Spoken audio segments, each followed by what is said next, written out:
Welcome to Life's Rich Tapestry, a podcast exploring the narrative of people's layered lives. Listen in on courageous conversations spoken from the heart. Gain insight into another's life as we tackle compelling topics which will expand your mind, help you gain perspective, and might even inspire you to do things differently. My name is Evelyn, and I look forward to your company.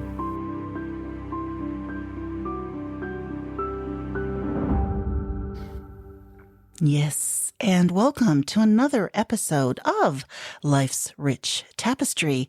Last year, on the 18th of April, I had the pleasure of marrying my next gorgeous guest, Charlotte, and her very handsome husband, James, at the beautiful Everglades Gardens in Leura, New South Wales, the Blue Mountains, Australia. Now, so I thought I would invite Charlotte into the studio today to reflect on her past year. And they say the first year is the hardest, but also I want to talk about her wedding.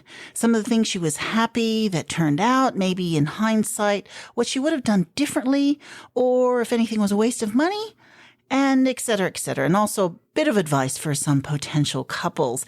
So I would like to welcome Charlotte to the show. Welcome to the show, Charlotte. Hi, Evelyn. Thank you so much. Yeah, it's so good to have you here. Now, we're just going to start at the beginning. I want you to tell me a little bit about James. How did you meet? And when did the romance begin? Goodness. We met in 2014. I was working at a small restaurant in Katoomba. And he used to come in for coffee each day and sort of just popped up out of nowhere. I thought he was the most gorgeous customer I'd ever seen. And we kind of started having a few chats, but it turned out in the end I plucked up the courage to actually write a little note on the top of his takeaway coffee. Okay, so that was the catalyst. He didn't hit on you. You actually hit on him. Yeah. Okay, that's lovely. And so when did you know he was the one? It sounds like you did when you first met him. I think it was. I wasn't really looking for a relationship at the time. I was still only, I think, 19. But he was just, he surprised me. Oh, and how long did you date before you moved in, or how did that go? We sort of went on some lovely nighttime drives and a few dates over the course of about 3 months or so. And I think by Christmas time, he'd spent, a night at my parents' house where I was at the moment, and then he'd start spending more nights, and in the end he spent no nights at his parents. So okay, and so did you move in together? Well, we ended up staying with my parents for a year or so, and then we did get our own little place in Katoomba also, which was so lovely. Oh, okay. And at this stage you weren't engaged; you were just living together. Is that correct? Yeah, just living together. Yeah. Okay. So how did James propose to you, or did you ask him? How did that work? No, so he was a very romantic one. We were together for, I think, 6 years or so before he did propose, but it was, I suppose, bound to happen because we were so in love. He actually took me over to Europe. There was some family issues going on with my grandmother, so we went to help, and we took a weekend away because he thought, while we're here, maybe we could pop to Paris. And I didn't really think much of it. I thought that'd be nice. Yeah. And he took me to the City of Love and to the Eiffel Tower, and I was still none the wiser. Oh, wow. And proposed on the top of the Eiffel Tower. Yeah. You were none the wiser until that moment. Yeah, until the moment we were standing there, and I asked a tourist to take our photograph, and I had my phone in my hand, and I thought, goodness, maybe I'll need my hands for something here. I'm thinking this is a bit too romantic. And so I popped it in my bag, and then next minute I had a ring on my finger. So. Oh my God, that is so, I love that. I love that story, because who gets engaged in Paris, It was perfect. So you were engaged, and when did you start planning the wedding? Did it take as soon as you got back to Australia, or? Well, it was a very funny time because we got back in February, I think, or very early March in 2020. So the COVID was just starting. It almost sort of followed us back home, basically. And then when we got to our house, the world went into chaos, and we went into lockdown quite shortly after. Yeah. And of course, I was having lots of fun thinking and Instagramming Instagramming beautiful dresses and pictures, but we couldn't go anywhere. So we couldn't really inspect any locations or speak to vendors very much. So it was on my mind, but yeah, we got down the track, and I think it was possibly late October we started sort of planning things. What was the first thing on your mind to book? I think it was the dress. Oh, okay. Honestly, okay. Yeah. Which in hindsight, I actually, had we had more time during that year, I really would have done that sooner, because it was a little bit stressful, because we went there on the 9th of November, and that was only 5 months and a little bit prior to the wedding. Right. And yeah, it was made in Milan, my dress. So they were like, oh goodness, 4 months is pushing it to get it here, and because they'd have to tailor it to me when I got here. Every bride, they're so different in what is important to them. So the dress was really important to you get the dress right. Did you actually think about the dress before the venue then? I'd say so. We were, I think it was because we were still on the lookout for venues. So we maybe sort of mused about a few, but it was more, if we had something to wear, then we could find the location a little bit later. Okay. That was how I sort of saw it. Okay. And did you have anything to say about what James wore, or you left it to him? No, definitely. I think he was really happy to not entirely not be involved, but he was happy for me to just go ahead and to take over. I did. My mother and I we collaborated, but it was a large effort on my half there. But I loved it. I did. No, it was a gorgeous day. Now, your dress, was it what you expected when it came from Italy? It was so beautiful. I wasn't one of those ladies who went and thought, I'll try on all the styles just to see which one suits me. I didn't really have any idea that I would want like one of the mermaid ones that hugged at the hips or anything like that. I wanted a beautiful sort of princess dress, and it's always been sort of a fairy tale musings, I think, for my hopes and dreams. With the venue, were there a few venues that you had in mind, or was it just really one or two? We did have a look. We were thinking about possibly Mayfield Gardens in Oberon to start with, and it was terribly beautiful there. Like it was really lovely. But we did want to maybe not travel as far and make our guests travel as far also. And we thought maybe growing up in the mountains for both of us would be a nice spot to secure everything. We looked at Mountain Heritage also briefly, but I think just Everglades was so beautiful, and it was just, we wanted simple but elegant, and I think it was definitely that. So you knew that you were going to get married at the Everglades. What about the reception space? Was there a no-brainer on that, or? Well, actually, there is a beautiful guest house, I think, in Leura, run by a lady named Lorraine, and she was one of my best customers in my previous job. So she took time and care into making every single room so beautiful, and it was used for weddings. So they had a beautiful big garden and then everything. So we looked at that one, but we thought maybe just a little too small for the party that we wanted. But it was so gorgeous. So we decided on the Fairmont. Yes. Which also I had sort of a childhood growing up there. We used to go swimming with my parents when I was small, and it was just lovely. So it turned out very well. With planning on who was going to come, because it was at the time last year when COVID was kind of, we were allowed to invite people back and forth. So I know it was hard for couples to decide how many people to invite. Was that hard for you, or? We always wanted around sort of the 40, sort of 50 mark of people. Yep. And it was a little stressful, obviously, with everything in the details, because it was, 1 minute, you definitely could have that amount of people, then the next week, you couldn't, and everyone couldn't dance, and it was very stressful because you had to keep checking with the vendors if that was okay, if all the things changed. But in the end, I think we had everyone that we wanted to be there. I think April of last year was perfect, actually. Yeah. I was very busy in last April. The rules relaxed and everyone was a bit crazy and had such a good time. And I don't think there was like an onslaught of, COVID cases. No. But then, of course, a few months later, we had it again. Yeah. So it was like the perfect window, I think. It was a perfect window. Exactly. That's the perfect word for it. With setting the date, was that a date you wanted in April, or did you want another month? Well, we based it around basically the colours in the leaves. Yes, yes. I had always wanted an autumn wedding. I just thought it would be so beautiful and, with especially the contrast of the dress pictures and everything like that. Yes. So, my mother's a very keen gardener, and she always puts little notes on the calendars when flowers bloom, certain ones, and when the leaves change. So we went off a few of her previous years and rounded it to that. And it was on a Sunday, which is a little bit peculiar. Sometimes most weddings tend to be on Saturdays, but I think it worked beautifully. Yeah.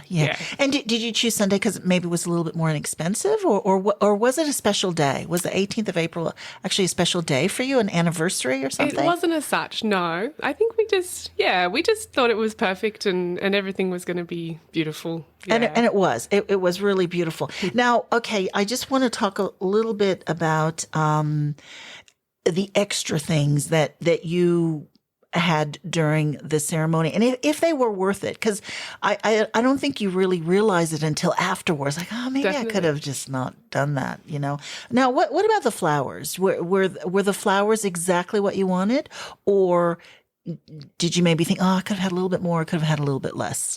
The bouquets were beautiful. I was so happy with those. The fine flowers in Katoomba, they did a beautiful job. We were thinking originally of having a flower arbor over the aisle there, but I'm glad we didn't. I think we had a beautiful view behind us with the simplistic wisteria vines, and even though they weren't in flower, it was very fairy tale like. So I did love that. In the reception, we did have some beautiful flower centerpieces, and we considered having fresh flowers for those. And I'll be honest, it was just way too of an expense for what they were. They turned out to be incredibly beautiful. They were handmade, obviously faux flowers. But we had some candles in the center and some fairy lights. So altogether, I think I was happy with the flowers. We made a lovely thing. The only thing I would say, I did order some corsages for the mothers and the mother-in-law, and I don't know, they did enjoy them, but I think they wilted a tiny bit overnight when I got them, and but they were lovely, I suppose, but maybe I wouldn't get those. Oh, okay. No, and what about the the little gifts that you give to guests? Yeah, the bonbonnières. So what did you do for that? So I actually at the time I worked in a chocolate shop, and I handmade all the chocolates for the guests. So they each got a little box of 4, and I detailed them with personalised ribbon and a name tag for every person. And I think that went down very well. Chocolate goes down quite well with most people. The only thing I would have done differently, actually, because we had them in a beautiful basket at the reception, and at the very end of the evening, we almost handed them out. I think I would have preferred maybe to pop them on a table so people could, go past it during the evening and pick the one with their name, because it got a little rushed at the end trying to find everyone. Okay. Yeah. Oh, those are good little tips that I think couples would like to know. I did another wedding where I loved this idea. The couple had the disinfectant, disinfectant. So I thought that was kind of cute. But I do think food is perfect. Chocolate, cookies, cupcakes, anything. I just think those are perfect there.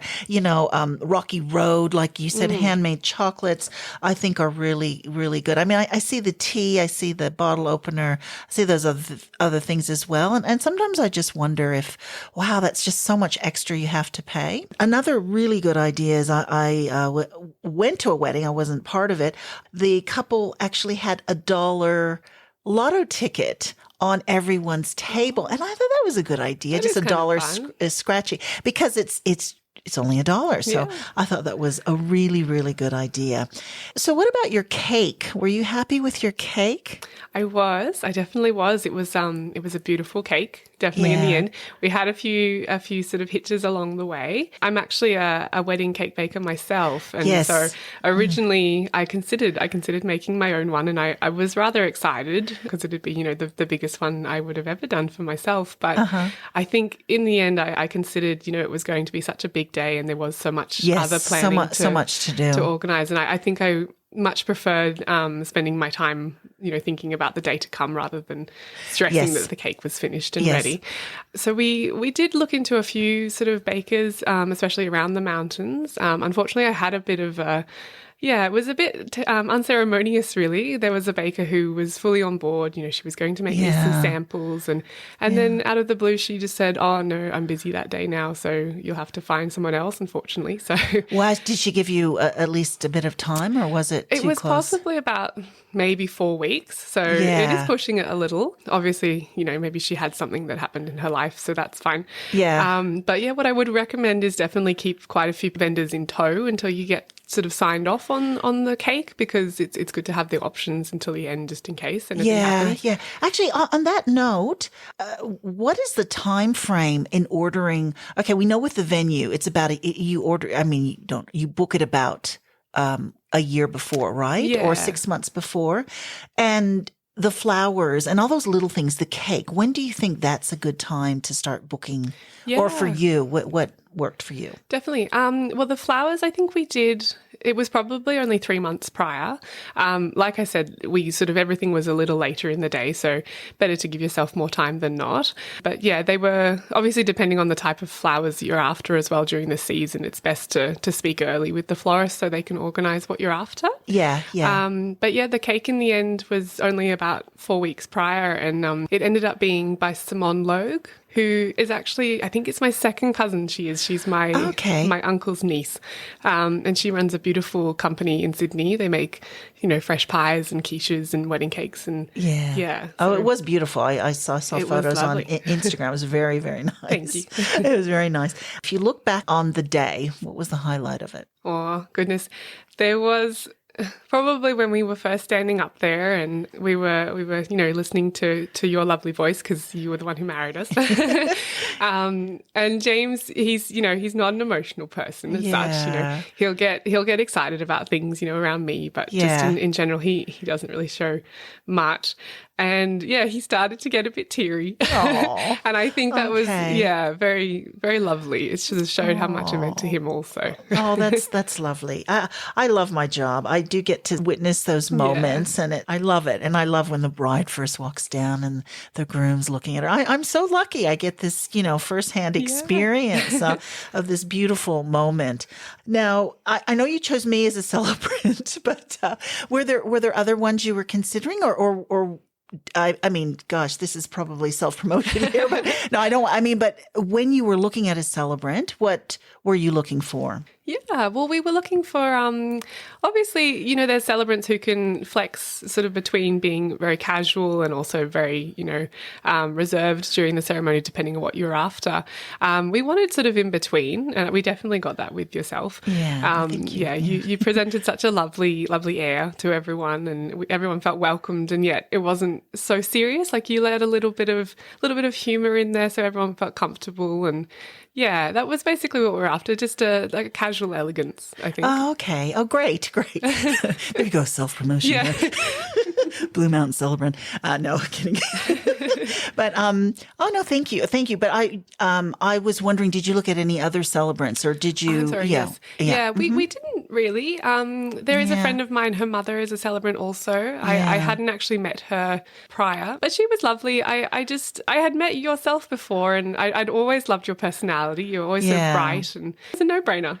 For couples listening, you might know somebody who is a celebrant and maybe base it off of that if you like their style.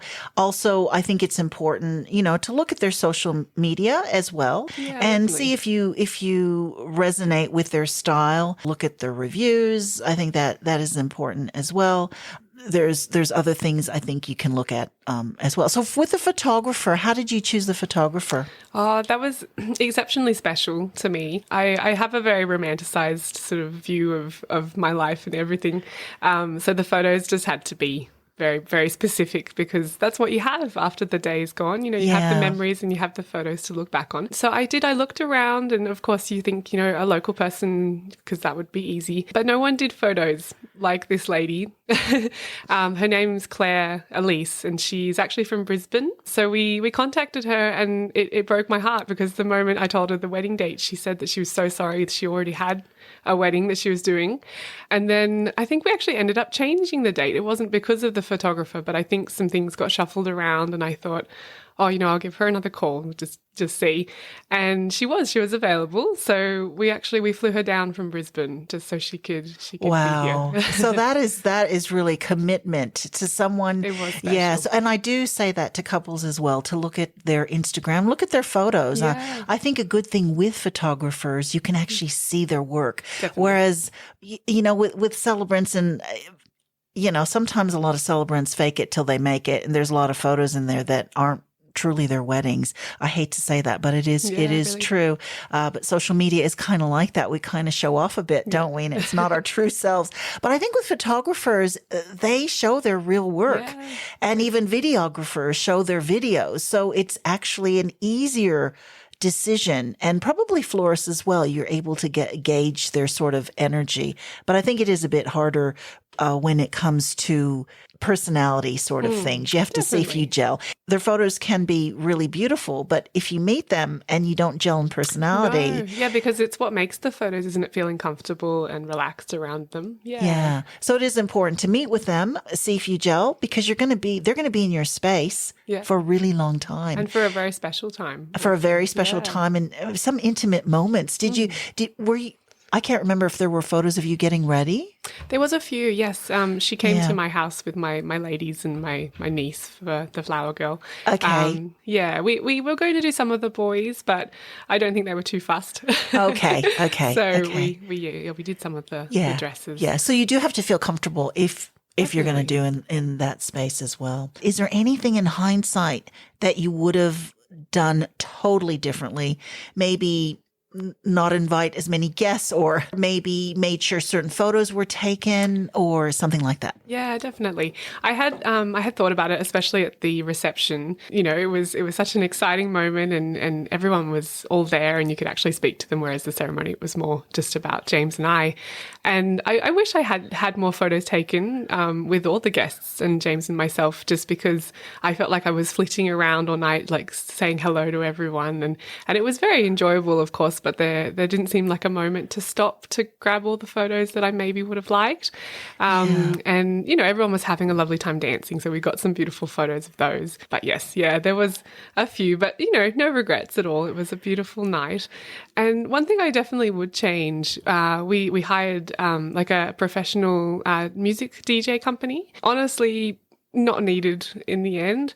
Really? Okay, that's interesting. They were helpful to a point, but honestly, in the end, I assembled the entire playlist of songs myself, and so I could have very well just gotten, an extra lovely friend or an acquaintance to play them in order. Yeah, so I think I'd definitely skip on that one. Okay. Time. Yeah. I mean, everyone has their thing that they really want. And I married a couple of 5 or 6 years ago, and they really wanted a horse and carriage. And that's what they got. It was so expensive, but that's what they really wanted.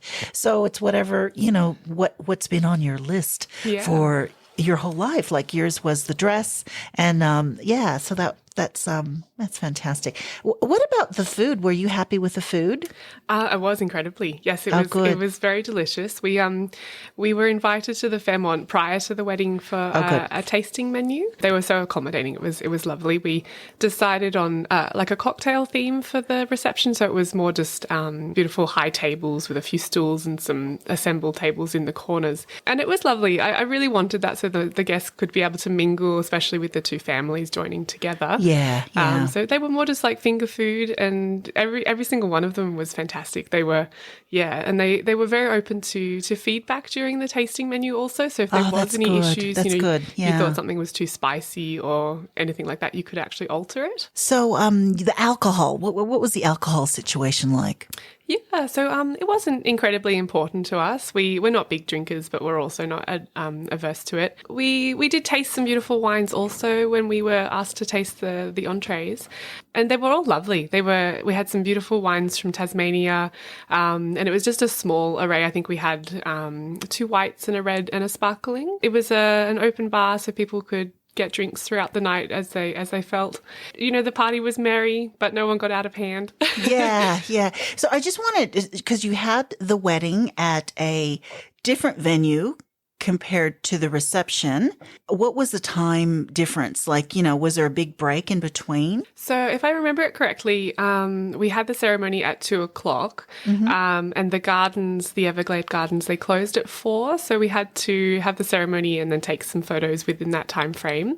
The wedding ceremony finished about 3, so everyone made their way over to the Fairmont, and James and myself and our bridal crew finished up about 4, and we took some lovely photos. So the timing was perfect. It wasn't rushed at all. And we were able to take some more photos in the gardens of the Fairmont also when the sun was setting, which was beautiful. But yeah, it was easily to get there. It was only about a 3-minute drive between locations, so easy for the guests to navigate as well. Yeah. And when the guests got there, they were able to have nibblies right away and drinks? Did you time it that way? Or the food didn't come out to start with, but definitely they had some drinks previously.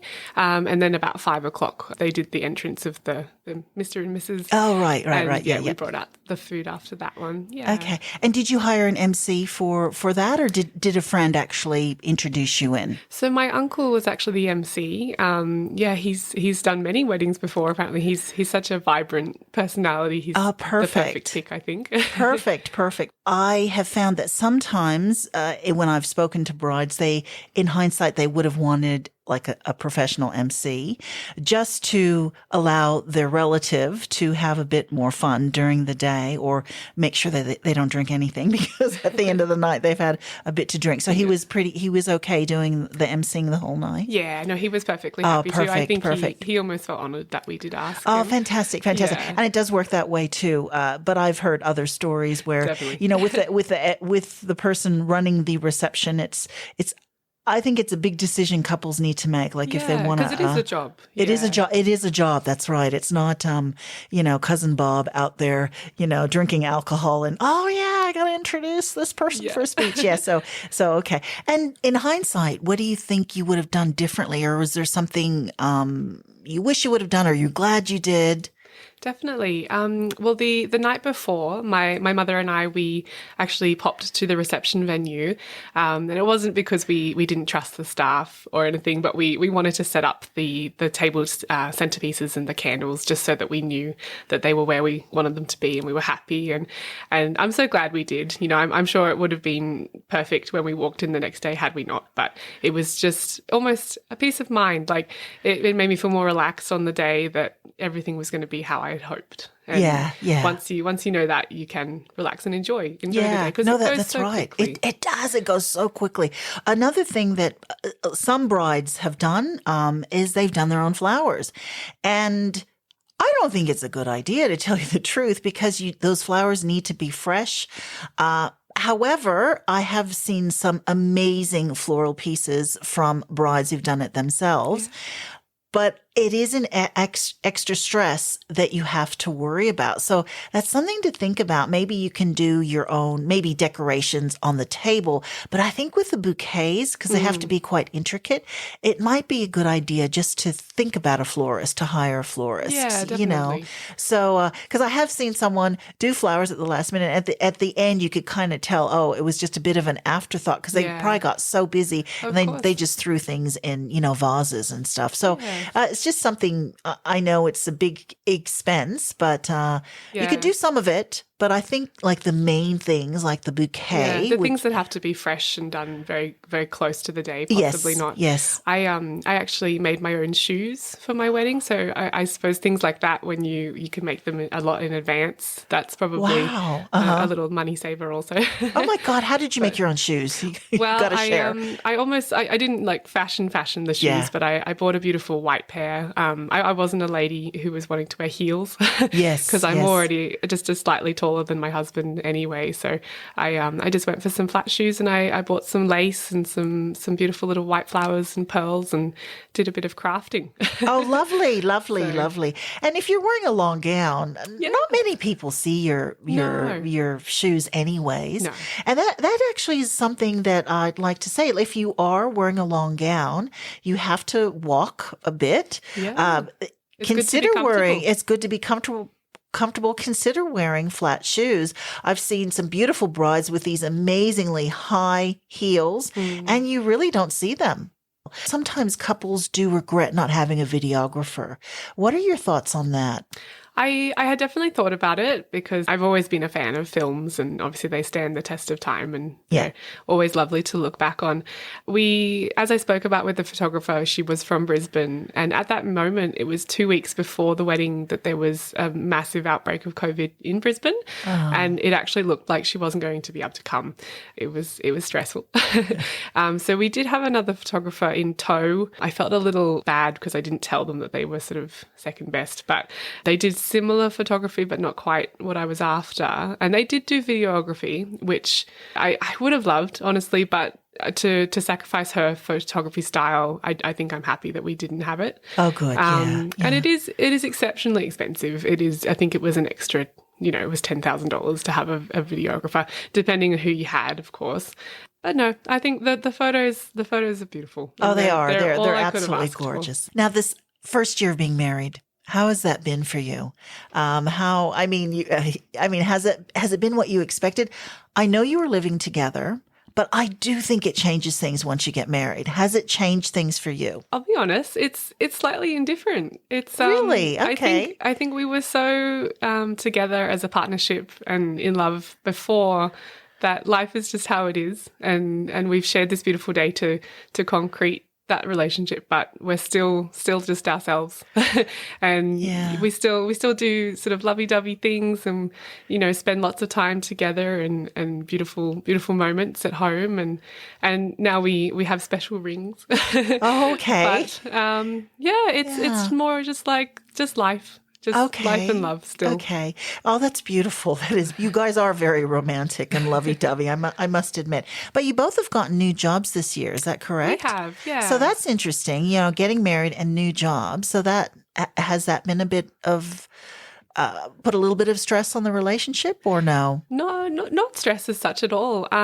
More support that has been shown. I was the first, I think, to get a different job, and James was just ever so supportive. He was there for whatever I needed him to help me with, and this job had particularly early starts. So he'd offer to get up and make me breakfast, but I think I was more of the one just to power through and have some lunch later because I was a bit nervous to start with the job. But yeah, it was just lovely, and of course it was my partner's support, but now it was my husband's support. Yeah. And I just want to talk about your business that you've started because I am the biggest fan. I love Thank you. everything. And I just wanted to introduce Charlotte, the cupcake, all my tea in a cupcake. How did you come up with the name of your business? So All My Love in a Teacup Cakes. It was just from when I was in high school. I had a friend of mine, and he just used to say quirky things, and he used to say that when he said goodbye to us all as a group, he'd go home and get off the train and he'd say, all my love in a teacup, like, bye guys. Oh, wow. And I always thought it was just a beautiful saying. It's quite obscure, and it seems like a small amount of love would be in a teacup, but it also seems very quaint and cute. Yeah, it is very quaint and cute. And now you are expanding onto wedding cakes. Yeah, definitely. As well. And how's that going? Oh, it's so exciting. I did my first wedding cake in January, and it was the pinnacle of my life other than my wedding. Yeah, okay. And it was just wonderful to be able to create something and bring that joy to people on their special day. Yeah. Another idea that I love for the dessert table are cupcakes or donuts. Cake is a good idea too, but for me, I think, and because of COVID, it's brought more, it's all yours, the donut or the cupcake. Yeah. Are you getting a lot of cupcake orders for weddings? I am. I've actually had quite a few recently. The lovely lady who runs the Megalong Creek Estate, she's had a few. They have quite a few elopement weddings where there's a very small amount of guests, and of course you don't want a large cake. And so, yes, she ordered quite a few cupcakes, and I think the bride and groom, they just loved them. I've ordered a lot of cupcakes too, especially during lockdown. Especially during lockdown. And I just can't get over all the different flavors that you have because you offer so many different flavors, and you're so easy to work with in ordering cupcakes of whatever you want, and just they're so beautifully decorated. Thank you and so I much. think the Blue Mountains has really taken to you because a lot of people have ordered your cupcakes, and I know you've been very busy. It's a bit of a comfort food, isn't it? Yeah, it definitely brought a little bit of joy, especially during the lockdowns, I think. And everyone was, it wasn't a very nice time and, couldn't see your family. But a lot of family members actually ordered them. Someone was in Queensland and she ordered some for her partner she couldn't get back to down here. And, just to show that is, something lovely. Yeah. And the taste of all the cupcakes are amazing. They're just not too sweet, and they're just perfect. Sorry. I love them. Thank you so much. Yeah. And you also customize cakes as well. Definitely. You do that as well. So you work with couples, or it doesn't have to be in wedding. It can be any sort celebration cakes, anything like that. I have a baby shower coming up, and also, I just did a 40th birthday cake for someone, which, let me tell you, the travel with that cake was a little daunting. I can imagine. Quite a tall one. And how far do you go out? So I do free delivery between Hazelbrook and Blackheath. Honestly, I'm probably happy to travel further, although, it is quite a... Yeah, it's quite a difficult one, especially with the taller cakes, because you do have to make sure they're secured and structured properly. And I did have a bride who contacted me. She was getting married in St. Albans. So it was a little far. I said I could do it, but I also said possibly, reconsider maybe asking around if there is a closer baker. But yeah, happy to accommodate if I can. Yeah, and you've started out as a chocolatier. That's correct, isn't it? Yeah. I worked for 5 years at the Blue Mountains Chocolate Company, and I loved my time there. It was incredible, and I never would have learned many things that I took away from that job had I not discovered. And I'm sure you've used a lot of it in your baking and everything. Yeah, definitely. I made my niece and nephew some Easter eggs on Easter just the weekend past. Yes. And if anybody wants to contact you, they would just look at your Instagram, or how does that work? Yeah, definitely. I'm on Instagram and Facebook, All My Love in a Teacup Cakes. And also feel free to email me. My email's on the sites. Yeah. Thank you. So if you live in the Blue Mountains, you have to try out her beautiful cupcakes or her designer cakes if you order one through her. She's absolutely amazing.